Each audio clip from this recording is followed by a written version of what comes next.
Hello दोस्तों, कैसे हैं आप सब। स्वागत है आप सभी का कॉमिक वर्ल्ड चैनल पर। तो चलिए दोस्तों, आज हम शुरू करते हैं राज कॉमिक्स में बांकेलाल सीरीज की अगली कॉमिक्स टोटकेबाज का पहला भाग।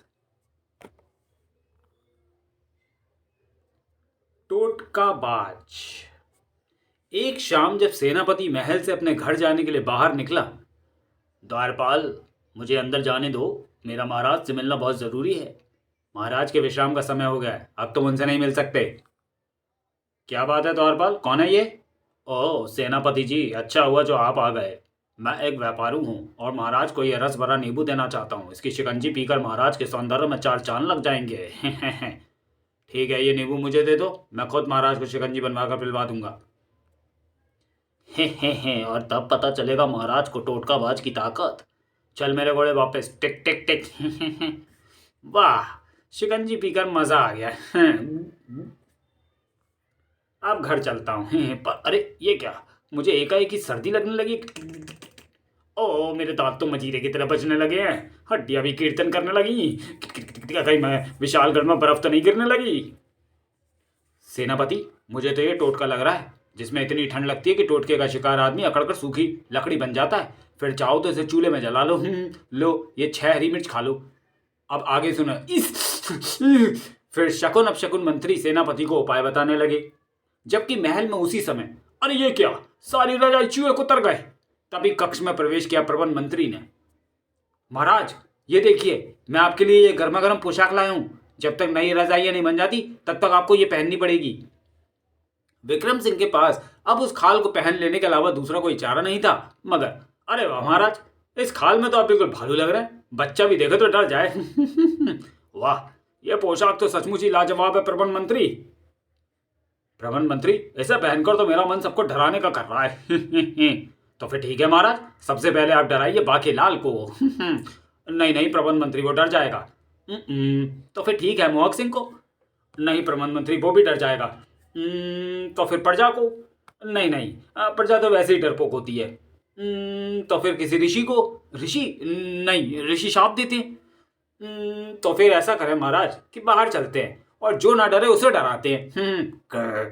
हाँ ये ठीक है। वाह ओ बेटा बांकेलाल, तो मनुष्य भालू की खाल पहनकर डराने के लिए बाहर जा रहा है। अब आएगा मजा। शीघ्र ही। बांकेलाल, आखिर इतनी रात गए तुम्हें मुझे भ्रमण कराने की क्या सूझी? मैं आपको बादलों के पीछे उगा चांद दिखाना चाहता हूँ। भालू महारानी जी को देखकर जरूर उन पर झपटेगा, उन्हें डराने के लिए। और तब मैं एक ही झटके में कर दूंगा भालू का काम तमाम। इधर सेनापति सर्दी से बचने के लिए सीधे रुई के गोदाम में जा घुसा। फिर जब बाहर निकला तो ये सर्दी तो अब भी कम नहीं हो रही। अब तो टोटके का उपाय करने के लिए मुझे फौरन ही वन जाना पड़ेगा। पैदल ही चलता हूँ क्योंकि मेरे हाथ भी कांप रहे हैं और मुझसे घोड़े की लगाम भी पकड़ी नहीं जाएगी। जबकि इधर विक्रम सिंह भी पहुंच चुके थे नगर की एक गली में। प्रबंध मंत्री, आधी रात को कोई दिखाई नहीं पड़ रहा, लगता है सब लोग मुझसे भयभीत होकर घरों में छुप गए हैं। मुझे भी ऐसा लगता है महाराज। सहसा ही विक्रम सिंह ठिठक कर रुक गए। लेकिन प्रबंध मंत्री, तुम मेरे पीछे पीछे क्यों आ रहे हो? महाराज, भालू के साथ मदारी का होना भी तो जरूरी है। प्रबंध मंत्री, तुम्हें अगर मजे ही लेना है तो मुझसे दूर रह कर लो, वरना लोग मुझे मदारी वाला भालू समझकर डरेंगे नहीं। तो फिर ठीक है महाराज, मैं महल में मजे ले लूंगा। प्रबंध मंत्री वापस हो लिया।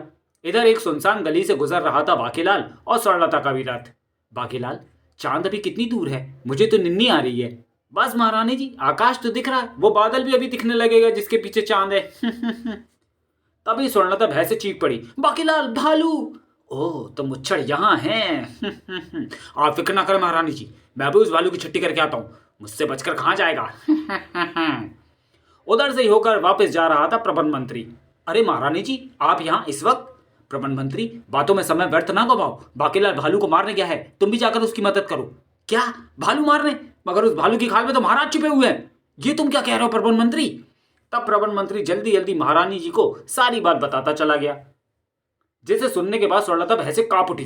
बांकेलाल भालू के पीछे गया है तो उसे मारकर ही लौटेगा। हे भगवान, मुझे विधवा होने से बचा ले। मैं जाकर बांकेलाल को रोकता हूं, लेकिन इससे पहले कि प्रबंध मंत्री एक कदम भी आगे बढ़ा पाता।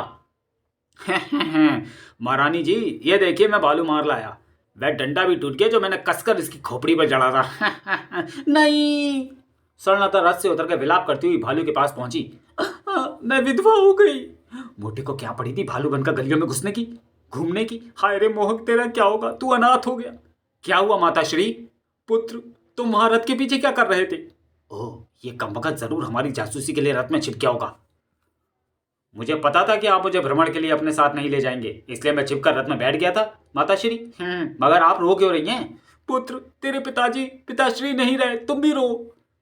मन ही मन भयंकर ढंग से प्रसन्न था बाकीलाल भी, किंतु प्रत्यक्षतः चौंक कर कह उठा, ये आप क्या कह रही है महारानी जी? महाराज मर गए? कब, कहाँ, कैसे? बाकीलाल, तुमने जिसे भालू समझकर मारा है वही महाराज विक्रम सिंह है।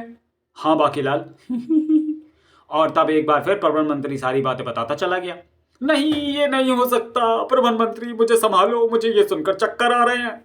बाकीलाल, चाचा, चक्कर तो तुम्हें तब आ जाते जब तुम्हें यह पता चलता कि तुम जिसे मार रहे हो वह असली भालू है। क्या मतलब भतीजे? यह असली भालू ही है माताश्री, आपने बेकार ही अपनी कीमती कांच की चूड़ियां तोड़ डाली। ओह, क्या सच? अरे हाँ, फूट गई मेरी किस्मत, यह असली भालू नगर में कहां से आ मरा? तो फिर महाराज कहाँ हैं? वो भी यहीं कहीं होंगे, चलो उन्हें ढूंढते हैं। बाकीलाल चाचा, मरा हुआ भालू तो उठा लो। जबकि इधर एक अन्य सुनसान गली में, अरे भालू यहीं मिल गया, वन में जाने की जरूरत ही नहीं पड़ी। ओ राक्षस, ले भालू रोटी, तेरी माँ मोटी। प्रधानमंत्री को अपने साथ आने देना चाहिए था, मेरे पास तो तलवार भी नहीं है और ये राक्षस तो भालू से भी नहीं डरेगा।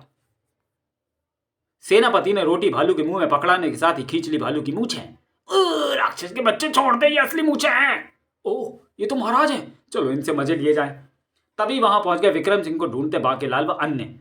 राक्षस के बच्चे, ये हमारे महाराज विक्रम सिंह की मूछें हैं, जमीन में हो गई मूली नहीं जिससे तू आसानी से उखाड़ लेगा। अरे कमबख्त, लानत है तेरी राक्षसियत पर, जो अभी तक तुझसे इसकी मूछें नहीं उखाड़ी गई। मेरा प्यारा बाकीलाल आ गया, अब डर काहे का? जबकि इधर सेनापति के शरीर पर चिपकी हुई भक्क से जल उठी। इसी के साथ सेनापति भयंकर ढंग से चीख कर नीचे बैठ गया। ई बाकीलाल, ये तुमने क्या किया? बचाओ, आग लगा, आग आग। आए, ये रगड़ने की आवाज तो सेनापति की है। मैं सेनापति हूं। सेनापति तुम? तुम्हारी यह मजाल? तब सेनापति अपने शरीर पर चिपकी रुई हटाकर जल्दी जल्दी सारी बात बताता चला गया। और फिर वो तो ठीक है, सेनापति की शकुन अपशकुन मंत्री के बताए उपाय के अनुसार भालू की मूंछों के स्पर्श से तुम ठीक हो गए, मगर सवाल ये उठता है कि तुम पर यह टोटका किया किसने? इस पर चर्चा महल चलकर ही की जाए महाराज। सब वापस महल की ओर चल दिए, जबकि उसी वक्त राजमहल से बहुत दूर एक सुनसान खंडहर में, मगर वह टोटका तो मैंने महाराज के लिए पड़ा था और नींबू सेनापति को महाराज के लिए शिकंजी बनवाने के लिए दे दिया था। ओह, लगता है कि सेनापति शिकंजी खुद ही पी गया। लेकिन अगर मैं भी इतनी आसानी से हार मान गया तो मुझे टोटकाबाज कौन कहेगा? एक टोटका विफल हो गया तो अब दूसरा करूंगा। बुलाता हूं उल्लुकों का। चल रहे उल्लुक, चमगादड़ के गले की हड्डी फौरन जाकर राजा विक्रम सिंह के ऊपर गिरा करा। मेरा नाम ही उल्लुक है। मैं पहले उल्लू की आवाज निकालता हूं, ऐसे उल्लू, फिर बोलता हूं। इधर बाकीलाल के महल पहुंचकर टोटके का रहस्य पता लगाने के लिए हामी भरनी ही पड़ी। ठीक है महाराज, मैं इस रहस्य का पता लगाऊंगा, अगर अपने आप पता लगा तो। और उसी समय शकुन अपशकुन मंत्री भय से चीख पड़ा, बचिए महाराज, अपशकुन, उल्लू आपकी तरफ आ रहा है। मगर सेनापति, वो वहीं खड़ा है। ओह, वो वाला उल्लू। किंतु फुर्ती दिखाई मोहक सिंह ने। पिताश्री बचिए। लू, ओ शिकार रास्ते से हट गया और टोटके की हड्डी इस स्त्री पर गिर पड़ी। बाकीलाल बचाओ। उल्लू, टोटके की हड्डी हाथ से निकल गई। आप यहां रुका तो ये मुझे छेद देंगे। खिसक बेटा उल्लुक, पर यह बात मैं टोटकाबाज को नहीं बताऊंगा, वरना वो मार मार का भुर्ता बना देगा। अरे कोई इस शैतान उल्लू को पकड़कर मेरे सामने लाओ। राजा विक्रम सिंह अभी उठकर खड़े भी ना हो पाए थे कि माताश्री, ये आपको क्या हो रहा है? अपशकुन, तुम्हें क्या हो रहा है? माताश्री, मेरा मतलब मोहक सिंह की माताश्री। महाराज, महारानी के रोम छिद्रों पर काले काले निशान उभर आए हैं। ये कहीं तिल तो नहीं है बाकीलाल? सहसा ही विक्रम सिंह के मुंह से एक भयंकर चीख निकली। मैं तो पहले ही कह रहा था कि ये तिल नहीं है महाराज, क्योंकि तिल चुपते नहीं है, ये तो कांटे उग रहे हैं। महारानी जी कटीली झाड़ी बन गई हैं। नहीं है सोने, ऐ की होया माताश्री, अब मैं आपकी गोद में कैसे बैठूंगा? महारानी जी, मेरा टोटका भालू की मूंछों को स्पर्श करके दूर हो गया था, आप भी महाराज की मूंछों स्पर्श कर लें। लेकिन वो उपाय तो जूड़ी टोटके के लिए था, जबकि ये मुझे चुमा टोटका लग रहा है। इसकी काट सींग वाले राक्षस का दांत होती है। सेनापति, सेना लेकर जाओ और राक्षस का दांत तोड़ कर लाओ। मुझे क्या पागल कुत्ते ने काटा है? महाराज, टोटके के कारण मेरे तो सब कुछ अकड़ गया था, ठीक होने में वक्त लगेगा। तो फिर बाकीलाल जल्द आ जाएगा। मैं? वो तो ठीक है महाराज, मगर आप मेरी हालत पर रो भी नहीं रहे। मैं तुमसे लिपट कर रोना चाहता हूँ सोल्ने, किंतु तुम्हारी इस हालत में मैं ऐसा नहीं कर सकता, ऐसे ही रोना पड़ेगा। महाराज, आप दूसरी तो नहीं ले आएंगे? जब तक तुम जीवित हो मैं दूसरी के लिए सोचूं भी तो मैं विदुर हो जाऊं। तभी शकुन अपशकुन मंत्री गंभीर स्वर में बोले, महाराज, यह भयानक टोटका है। 15 हरी मिर्चें बिना पानी के खानी पड़ेंगी। पिताश्री, जल्दी कीजिए। बाकीलाल, होड़ मेरा की होगा। मिर्चें तो खाइए महाराज, बाद में सोचते हैं। महामंत्री अत्यंत गंभीर स्वर में बोल उठे, जब पहले सेनापति टोटके का शिकार हो जाए और फिर महारानी जी, तो समझो कि मामला गड़बड़ है। टोटके का मामला है, ओ टोटके का मामला। सजन जी, कुछ तो करो पाए। मगर वो कमकत उल्लू तो महाराज से टकराने वाला था, यानी टोटका महाराज के लिए था, पर बीच में आ गई महारानी जी और मेरी फूटी किस्मत। बाकीलाल, जल्दी जाओ, विलंब मत करो। हरी मिर्च तेज निकली। शकुन अपशकुन मंत्री, तुम फीकी वाली मिर्चें नहीं रख सकते थे क्या? मैं क्या करूं महाराज, फीकी वाली मिर्चों का असर भी फीका होता है। बाकीलाल घोड़े बादशाह पर सवार होकर चल पड़ा। चल बादशाह, वन में कोई अच्छी सी जगह देखकर विश्राम करेंगे और फल खाएंगे। तू मुलायम मुलायम धूप खाना। राक्षस का दांत गया फाड़ में। क्यों, मैं फल नहीं खा सकता क्या? इसी खुंदक में थोड़ी देर बाद गिराऊंगा। जबकि उसी सुनसान खंडहर में उलुक, कहाँ मर गया कमबख्त? जल्दी अपनी खोज से निकल कर बाहर आ।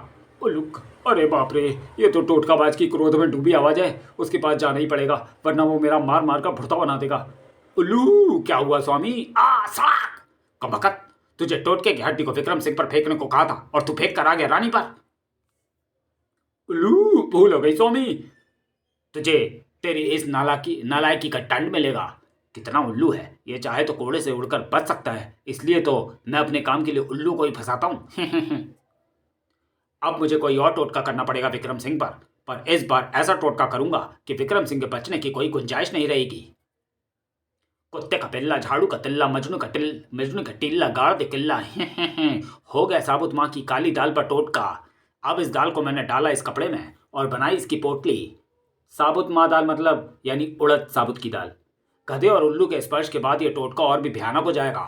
उल्लू, जल्दी आ। उल्लू, आज्ञा स्वामी। यह पोटली तुझे विक्रम सिंह पर गिरानी है, पर गिराने से पहले इसका स्पर्श वन से विचरते किसी गधे से भी कराना है। अब जा, उड़। तो चलिए दोस्तों, वीडियो को यहीं समाप्त करते हैं और मिलते हैं टोटकाबाज के दूसरे और अंतिम भाग में अगले वीडियो में। तब तक के लिए धन्यवाद।